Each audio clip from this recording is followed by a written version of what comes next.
everyone. Today, we are going to demonstrate how to submit a revalidation application request for a provider who is enrolled as an individual using the Provider Enrollment and Management System, or PEMS. An individual provider is a provider who is enrolled with their own individual NPI, is not part of a group, and services can be billed directly under the provider's NPI. Right now, we are at the PEMS dashboard. I would like to start off by pointing out Provider Management here at the top of the page. This is where all your enrollment records are kept. You'll notice that there is a field that gives us our revalidation due date. If a provider is within 180 days of this date, they can submit a revalidation request. In the upper left corner, we see Request. After we submit our request, this will be where we can view the status of that request. To get started, click the three dots on the right and click View. This will open the enrollment record for the provider you are submitting the revalidation for. In the upper right corner, click Edit Enrollment Record to get started. Here we see the option to create a request for a revalidation application. Remember, this will be your only option besides an email maintenance request if you are within 180 days of your revalidation date. To get started, click Create Request. We have now successfully created our revalidation request, and there are a few things that I would like to point out before we continue with our demonstration. In the upper right corner, you will see the request number for your revalidation application. If you need to leave the request and finish later, you can search by the request number in the Request tab on the Provider Management page that we reviewed earlier. Or you can always search by the individual provider's NPI. On the left, we see that there are 12 tabs reflected. For an individual provider application, the Services Provided section and the Attachment section are not necessary to submit the request. However, if you are needing to attach a document, you can utilize the Attachments tab. For today's demo, we are going to skip the Services Provided and Attachments tabs since they are not required. License, certifications, or accreditations are not always required for a provider enrolled as an individual, but for today, we'll review that section. The first tab that we are going to look at is the NPI Taxonomy Information tab. This is going to display information that is going to pull directly from the National Plan and Provider Enumeration System, or NPES. For instance, your taxonomies that are tied to your NPI in NPES, along with your name, NPI number, NPI type, and other information. If information is not displayed here, click Refresh Information in the upper right corner. You will now see your taxonomies that are tied to your NPI within NPES, along with your name, NPI number, NPI type, which will be individual, and other information. This tab should already have a blue check circle, or will reflect one, after you click Refresh Information. Our goal for the revalidation is to obtain blue check circles on all the tabs where information is required to be entered. Now let's navigate to the Provider Information tab. On this tab, we want to complete the information for the enrolling provider. Remember, we do not need to fill out the Services Provided tab, so we are going to skip that one. With the revalidation, we are essentially confirming or updating information that is already tied to your enrollment record. We see here within the Provider Information tab the information that is already associated to the provider. Confirm the Social Security number, the date of birth, the ID type, issue and expiration date. The ID type needs to have a current expiration date in order for the request to submit. If the ID type is expired, PEMS will not allow the revalidation request to be submitted. There is also a field for a primary email address. This email address is used to provide you with enrollment notifications. Once you enter an email address in this field, it may display as unverified in red. To verify an email address, click Verify Email on the right after entering this in. This will generate an email to the address listed. Click the link within the email to verify the address, then go back into PEMS and click Save on the bottom of this tab. The email status will update from unverified to verified. If you are not receiving this email, please make sure to check your spam folder. I would like to mention that if the email address listed is unverified, it will not prevent the request from being submitted, but you will not receive any messages regarding your enrollment request. After clicking Save, you will see the blue check circle listed in the tab, indicating it is completed. The next tab we are going to complete is the Licenses, Certifications, and Accreditations tab. Once we click on this tab, The provider's license should be reflected if the provider type requires one. If the provider's license is expired, you will need to update this information. To do this, click the three dots on the right for the license that needs to be updated and click Open. Verify the issuer and type. Please keep in mind that PEMS is designed to recognize which licenses are valid for the provider type you are enrolling as. If the issuer or licensing board does not match a valid license for that provider type, it will prevent the request from being submitted.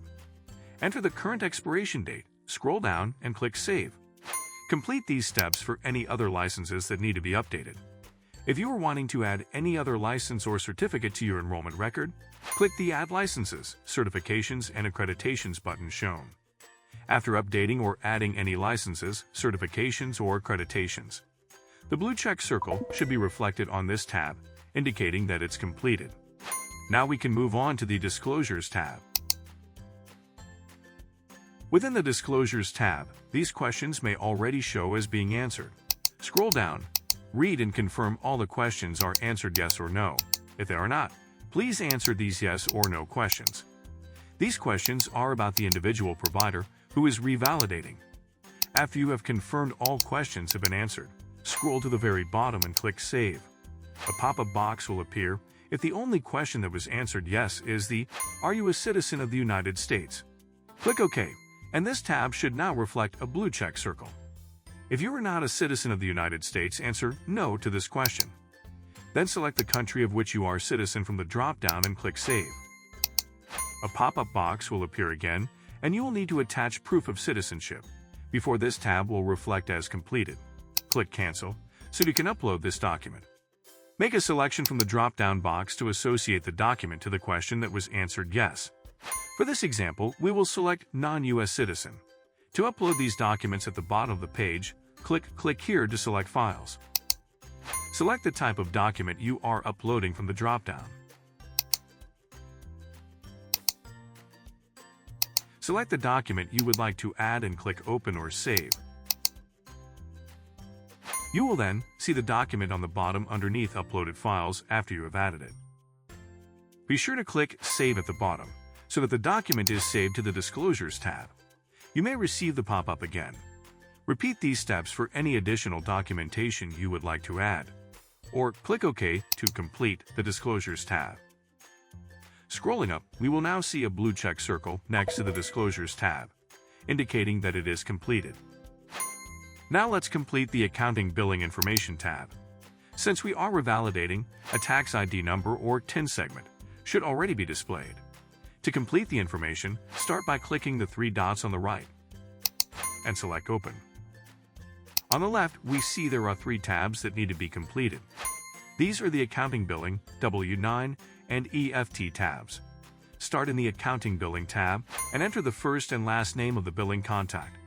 Update or verify the address that is listed. The address that is reflected here will be the same one that is listed on your W-9. Enter a phone number and answer the question, do you have a third-party biller?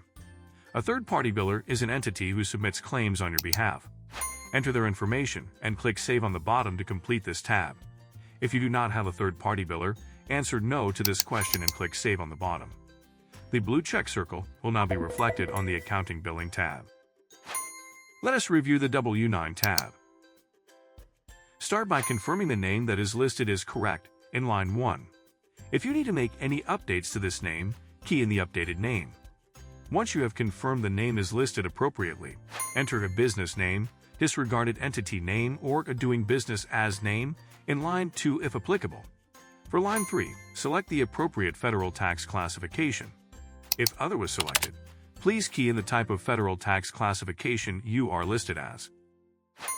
Complete line 4 if it is applicable for your TIN classification. If not, leave this area blank. In line 5 and 6, confirm that the address listed is the one that is showing on your W-9. If this address needs to be corrected, please navigate back to the Accounting Billing tab and make the correction there. After clicking Save in the Accounting Billing tab, the updated address will now reflect in line 5 and 6 of the W-9 tab. In Part 1, enter the Social Security number or the Employer Identification Number or EIN. If a number is displayed, verify it is accurate. In Part 2 Certification, check the box that indicates I attest this is what appears on my W-9. Underneath Public-Private, select whether you are a private or public entity. A public entity is one who is owned or operated by a city, state, county, or other government agency. Underneath Additional Entity Information and Attachments, select the state of entity's formation from the dropdown. Answer whether you have a 501c3 Internal Revenue Exemption, which is typically for nonprofits. Answer the question if you are a disregarded entity, and enter a charter number if applicable. If PEMS is asking for a charter number, but you do not have one, please enter N8 in this field. Below this, upload the appropriate tax documents. For instance, if you included something in line 2 of the W-9, indicating that you do have a Doing Business As or DBA name, we would need an Assumed Name Certificate, or if you indicated you do have a 501c3 exemption, we would need your IRS exemption letter. Depending on your tax classification, other documents may be needed. Typically, these are the proof of an active franchise tax account status, and your filing document from the Secretary of State. After confirming all the information is completed appropriately and all the attachments are showing, click Save and you should now see the blue check circle within the W-9 tab.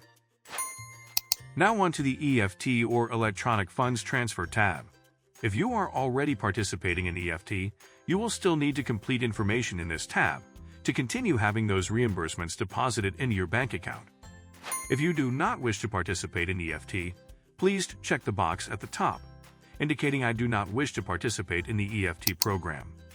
After making this selection, click Save on the bottom, and this tab will now reflect a blue check circle. If you made this selection, you will receive paper checks for any services reimbursed through TMHP. If you would like to participate in EFT, start by entering the contact information in case TMHP needs to reach out to someone for any EFT updates. Scroll down to Agent Information and again enter the email address that was listed under the contact information. Scroll down to Retail Pharmacy Information. If PEMS is requiring a pharmacy name and you do not have one, please enter NA in this field. Next, let us go to the Financial Institution Information. Start by entering the name of your bank, account number, routing number, and the type of account you would like the reimbursements deposited into. Then select whether you would like to associate your EFT payments to your TIN or your NPI. If you bill for several NPIs and they all share a TIN, then you can select this option. Or you can choose to receive individual checks for each NPI you are reimbursed under. Next, enter the address of the bank that you use. This address can be their headquarters location or a branch that is closest to you. Under the Submission Information, select Change Enrollment for a revalidation request and select what type of document you are going to upload. To participate in EFT, you either need a voided check or a letter on bank letterhead indicating your routing and accounting number. Please ensure the document that you uploaded matches the information that you keyed within the Financial Institution Information. To add your document, start by click here to select Files. Select the type of document from the drop-down you are going to upload. Then, to add attachments, select the appropriate document from your computer and click Open or Save. The attachment should now be reflected on the bottom of the EFT tab. Click Save on the bottom to complete this tab. You should now see a blue check circle reflected on the EFT tab. If you have decided to participate in EFT, then you will need to sign an EFT agreement within the Agreements tab. We will be sure to cover this when we look at that tab. Next, let us navigate to the Ownership Controlling Interest tab. The yes or no questions should be reflected as answered. If they are not, please answer the yes or no questions, or confirm that they are answered appropriately.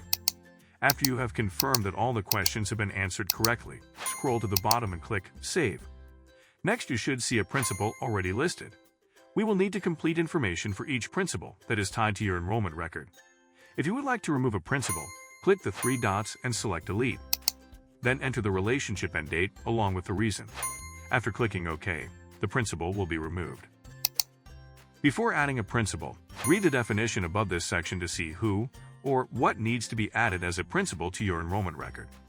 To add a principal, click the Add Owner, Creditor, Principal button.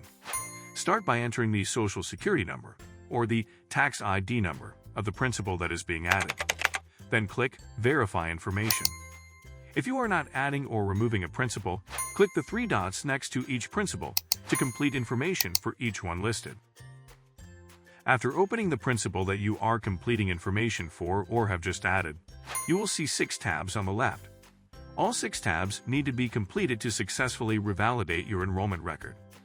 We will start with the basic information, ensure the principal's information is listed appropriately, and make any necessary updates.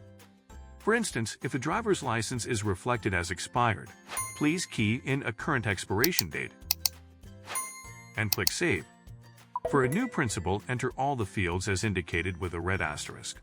After clicking Save, navigate to the Addresses tab.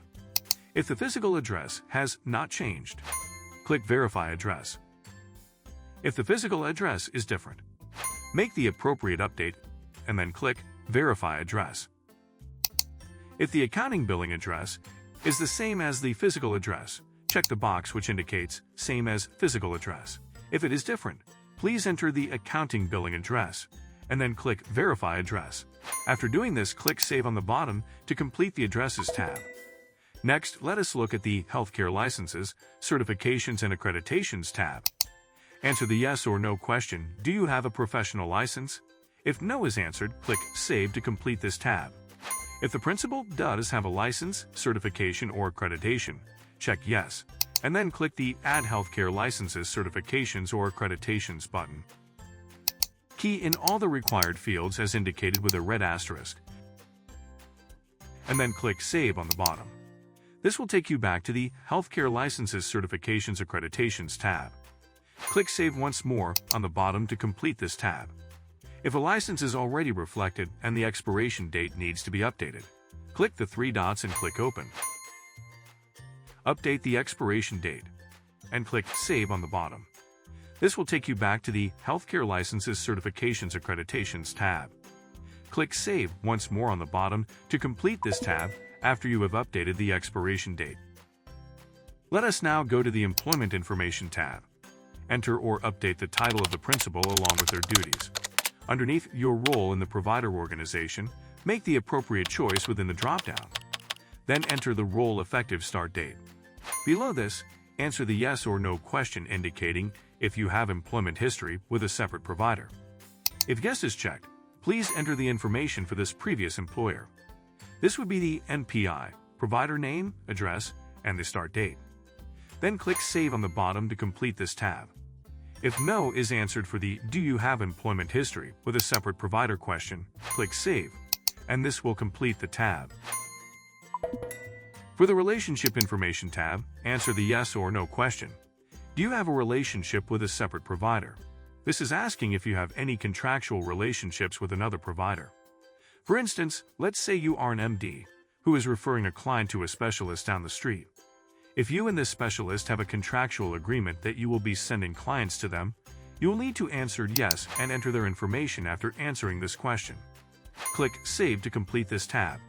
If you do not have a contractual relationship with another provider, click No, and then Save on the bottom to complete this tab. Within the Disclosures tab, read and answer the yes or no questions for the principal you are confirming or have added. Remember, these questions are specific to the principal, and not the provider who is revalidating. If you need to upload documents for any questions answered yes, please be sure to follow the same steps we looked at when reviewing the Disclosures tab. Click Save after answering all questions and uploading any necessary documents. A blue check circle will be reflected within the Disclosures tab. Click the Back button in the blue header to get back to the Ownership Controlling Interest tab. Be sure to repeat these steps for any other principals listed. Once all the principal's information has been completed, scroll to the very bottom of this tab to add the Authorized Signatory. The Authorized Signatory is a principal that you have designated to electronically sign your agreements. Start by clicking the Add Authorized Signatory button. Then select one of your principals from the drop-down and enter the email address for this principal. The email address entered here will be where the agreements are sent once those are initiated. The Authorized Signatory will need to be the one to sign both the HHSC, Health and Human Services Commission Agreement, and the EFT Agreement if you have decided to participate in this. After adding an authorized signatory, click Save on the bottom to complete the Ownership Controlling Interest tab. A blue check circle should now be reflected on this tab. Now let us navigate to the Programs tab on the left. The program or programs that you are already enrolled in should be checked Yes here. If you wish to add a program, select Yes to that program, and No for any program you do not want to enroll in, and click Save on the bottom. If you click Yes to add a program that was not already reflected in your enrollment record, you will need to add this to one of your practice locations to avoid any deficiencies. After clicking Save, we will see the blue check circle on this tab. Now navigate to the Practice Location Information tab on the left. For individual providers, you will need to confirm each practice location associated with the NPI enrollment record. If multiple locations are reflected, you would need to complete these steps for each practice location. If a provider is enrolled as a performing provider and an individual provider, then the NPI can only be revalidated through the individual record. A group-initiated revalidation request cannot be created for providers who are enrolled as both performing providers and individuals. This means all locations associated to the NPI record would need to be completed within the revalidation request that was created through the individual NPI. Start by clicking the three dots on the right and click Open. We will start with the Basic Information tab. An address will already be listed here. Click Verify Address to confirm your practice location. If the address needs to be updated, enter the updated address and then click Verify Address. Scroll down and enter the phone number for that practice location. The phone number entered here will be displayed on the online provider lookup. After entering the phone number, scroll down and click Save. Scrolling back up, we will see a blue check circle next to the Basic Information tab. Now click on the Programs and Services Participation tab on the left. If multiple programs are reflected, for example acute care fee for service, and children with special healthcare needs, or the CSHCN program, you will need to complete information for all programs. Start by clicking the three dots on the right of the program and select Open. At the top, you will see the program. Underneath this, you will see the question. Do you wish to end your participation? If you would like to disenroll the program for that location, please answer Yes to this question. If the practice location is already disenrolled, the question will read, do you wish to resume participation? Answered Yes to re-enroll that program for that practice location. Scroll down and confirm the information within the program is correct. Certain fields will need to be updated or confirmed. After we updated our license expiration date, we will see that the license reflected here within the program automatically updated as well. Scroll down and confirm the demographics for your clients. Start by selecting the gender limitations and the patient age limitations. For this demo, we will select all for the gender limitations. 0 as the patient start age, 99 as the patient end age, and that we are accepting new patients. Next, confirm that the appropriate tax ID number is associated to the program. Scroll down and confirm the Medicare information. Remember, this is one of the most common deficiencies for individual provider request. Please confirm that your Medicare number and effective date are accurate. If the provider does not participate in Medicare and this question is reflected, select No and check the top box indicating that you will not provide service to Medicare-eligible clients.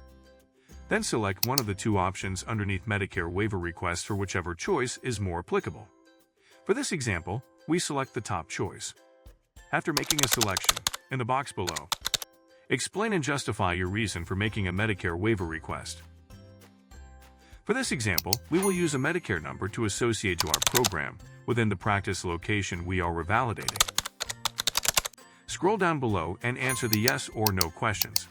Then to complete the program, scroll down and answer the Healthy Texas Women question, if you will be providing HTW services. Since we did not add an HTW certificate, we will check No for this question. To complete revalidating that program, scroll down and click Save. If this is the only program enrolled for your practice location, you will see a blue check circle in this tab. Please repeat these steps for any additional programs associated to your practice location. The next tab we will complete within the practice location is the Demographics tab. This will be for the practice location you are revalidating. If information is already displayed, confirm that it is accurate. If any updates need to be made, for instance, adding a county or updating your office hours, make those changes here. Additionally, there are checkboxes to indicate if the practice location is physically accessible to people with disabilities. Below this is an area to indicate if the practice has a website. If yes is the answer to this question, you can key in your website. Please use a valid website URL when entering this. Responses to both questions will be required, and information entered here will be reflected within the online provider lookup. If hours are the same for multiple days, click Apply to All and adjust the hours for any days that are different, or check Closed for any days where you are not seeing clients. Then click Save to complete the Demographics tab. Scrolling up, we will now see a blue check circle indicating that the Demographics tab has been completed. Next, let us complete the Managing Employees tab on the left.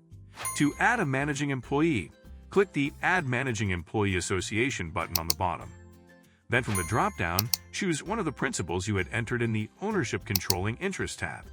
That is the managing employee for that practice location. Then select the managing employee's role from the drop-down. This will also pull from what you entered within their principal information. Lastly, enter the start date at the location for the managing employee. Once all these fields are completed, click Save on the bottom to complete this tab. You may already see a managing employee listed. If so, click the three dots and select Edit. Confirm the information displayed is accurate, and that a managing employee for the practice location you are completing the revalidation for is reflected. After confirming or updating this information, click Save on the bottom to complete this tab. Now let us complete the Mailing Contact Addresses tab. To complete the Mailing Contact Addresses tab, start by clicking the three dots on the right and selecting Edit. Confirm the address type is listed correctly, along with an accurate mailing address, and click Verify Address after confirming this. Below this, enter the phone number for the person who is handling the enrollment request. This number will not be displayed to the public and is only used when our provider enrollment department needs to contact your organization to provide education on how to correct a deficiency. Then, select the contact type for the person handling the enrollment, along with their email address and their first and last name. Click Save on the bottom to complete this tab. Click the back button in the blue header to return to the main PEMS page. Remember, for an individual provider, attachments are not always required. If you wish to upload any attachments, click this tab, and again click here to select the files, like we reviewed on the Disclosures tab. We will select the file from our computer, and after confirming the document or documents are attached, we can then navigate to the Agreements tab on the left to complete the request. On the Agreements page, you will need to initiate the HHSC Health and Human Services Commission Enrollment Agreement, which will need to be electronically signed before you can submit your request. To begin this process, click the three dots on the right and select Authorized Signatory. Confirm the name of the provider is listed accurately. Enter an email address where the provider can access the HHSC Health and Human Services Commission Enrollment Agreement so that they can e-sign. The HHSC agreement is a contract between the provider and the Health and Human Services Commission. The enrolling provider is not always the person who is completing the application. However, to remain in compliance, the enrolling provider does need to be the one to sign the HHSC Health and Human Services Commission Enrollment Agreement. After entering the email address, click Activate Agreement. Here we see the status of the agreement is sent. To e-sign the agreement, access the email from the email address that was entered. Click the link within your email. This will open an internet window requesting a password to access the document to e-sign. The password for an individual provider is going to be the last 4 digits of their social security number. Enter this number and click Continue. Begin by clicking Continue on the bottom of the agreement. Use the yellow flags on the left to navigate to the portion of the agreement that needs to be electronically signed. Where it says Click here to sign, click and type the name exactly like it is shown within the agreement. I would like to point out this is another common deficiency that can be easily avoided. Please do not use abbreviation of names, titles, or nicknames when signing the agreement. If the name that is typed does not match the name of the enrolling provider, a deficiency will be issued. You will need to correct the signature and resubmit the application before that revalidation request is approved. After typing in the provider's name, click Apply. To complete e-signing the HHSC Health and Human Services Commission Agreement, click the blue button that indicates Click to Sign at the bottom. A message will display indicating that you have finished signing the enrollment agreement. Navigate back to the PEMS application by selecting that tab or window in your internet browser. Back on the Agreements page, we are looking for the status to update from Sent to Signed. Once this status is updated, a Submit button will populate at the bottom of the agreement.